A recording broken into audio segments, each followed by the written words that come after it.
Every month you wait to plan senior care for your parent, you're writing a check. You just don't see it yet. And by the time most families finally act, that invisible bill has grown 30 to 50%. Literally, the average family waits 12 to 18 months after the first warning signs before seeking help. And if you're watching this, chances are you already know something needs to change, either with your mom or your dad's situation. Maybe they had a fall last year. Maybe you notice the house isn't as clean as it used to be. Maybe the phone calls are getting a little bit more confused, a little more repetitive.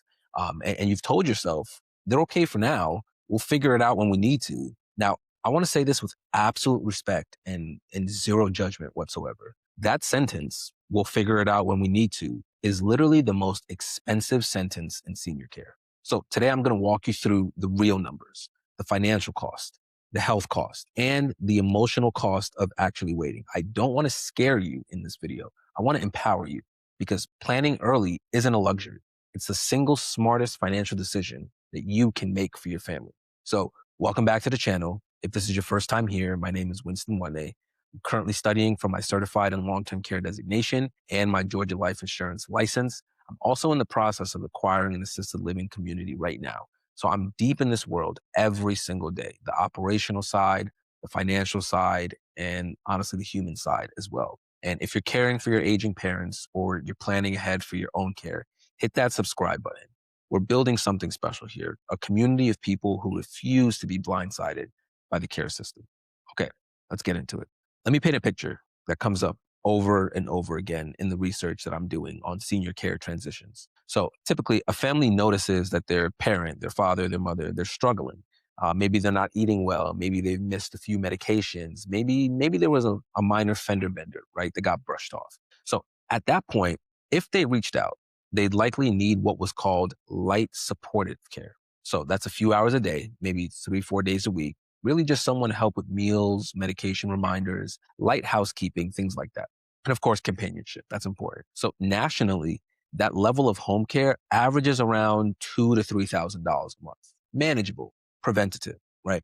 It keeps your parents safe. It keeps them independent. And most importantly, it keeps them in their home.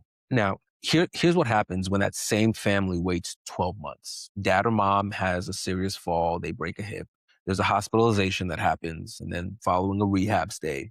And now that parent needs full-time care. And we're not talking about a few hours a day anymore. We're talking about around the clock support, or typically an assisted living community. Now that cost has jumped 5, 6, sometimes even $8,000 a month, depending on where you are. And here's what most people don't account for: the actual hospitalization itself, right? So for example, the average hip fracture for a senior costs over $30,000, even with insurance, right? The out-of-pocket cost can be devastating for a lot of families. If you spent that $2,000 to $3,000 a month on preventative care, right, to now having to absorb a massive medical event, now you're paying double or even triple on the other side of it. The math is brutal, right? And it's very, very predictable. And the crazy part is this is not even the worst case scenario. This is the most common scenario. As a matter of fact, the Genworth cost of care survey and data from AARP consistently show this, that reactive care, aka care that starts after a crisis, typically costs families between 30 and 50% more than the total care over the total care journey, right? Proactive care starts earlier, will actually save you that much more money. And that's just money. Here's a cost that doesn't show up on the invoice, but it will absolutely bankrupt your family in a different way. So when families delay getting the professional help that they need, someone has to fill that gap. And that someone is almost always an adult child. It's often the daughter, someone who's also raising their kids, holding down a career, doing their life, right? Living their life. And a lot of research on family caregiving actually describes this exact same picture. It's caregivers and they're running on fumes. They're saying that they're fine, but they're clearly not. They haven't slept a full night in months. They've used all their PTO at work. Their marriage is under strain. Their health is declining. The data backs all of this up. Actually, over 53% of family caregivers that are providing substantial care report symptoms that are consistent with clinical depression. As a matter of fact, the Family Caregiver Alliance, it consistently reports that family caregivers have a 63% higher mortality rate than non-caregivers of the same age. Let me say that again. Caring for your parent without adequate support can literally shorten your life. And here's when the family caregiver, and here's the cruel irony, right? When the family caregiver, they finally burn out or they get sick, the family ends up needing more professional care, more urgently at a higher cost. It's a cycle. And the only way to break it is to intervene before it reaches that breaking point. This is not about loving your parents any less. It's about loving them and yourself just enough to build a support system before the walls come crumbling down. Now, if you're watching this and you're thinking, okay, Winston, I hear you, but I genuinely don't know what care would cost in my family's situation, we built something for this exact moment. So we have a free senior care cost calculator. You put in a few details about your parents' current needs, and it will give you a realistic estimate for your state. It will give you what care looks like now versus what it will look like 6 to 12 months from now versus 3 to 4 years from now, right? And if nothing changes. So I'll drop the link in the description below. And if you want me to send it to you directly, just comment cost, no sales pitch, just clarity, because you can't plan around a number that you don't know. Okay. So quick thing before we go any further. I'm still in the process of studying for my life insurance license. So I'm not a financial advisor and I'm also not a licensed agent yet. So most of what I'm saying here is education from my research, from talking with different families, from being in similar situations for myself. I recommend you contact somebody, a licensed professional in your state, if you were looking to purchase, policies and stuff like that to kind of help you along this process. Okay. So that being said, the next cost that I really want to harp on, this one doesn't get talked about enough, and it's one that haunts families the most. Okay. So when a senior is struggling at home alone, right? They're not eating well, they're not socializing, they're not staying mentally stimulated, they're not managing their medications properly. What happens is cognitive decline accelerates. So this isn't speculation. This isn't established in the medical literature, right? So a landmark study published in the Journals of Gerontology, it actually found that socially isolated seniors had a 26% increased risk of dementia. Okay. Poor nutrition and medication mismanagement compound that risk significantly. Once again, I'm not a clinician. I'm presenting the data in an educational way to help you make an informed decision. What I'm giving you is the pattern from the research and the operational view of what families walk into. These are families that I've spoken to that I'm currently working with right now.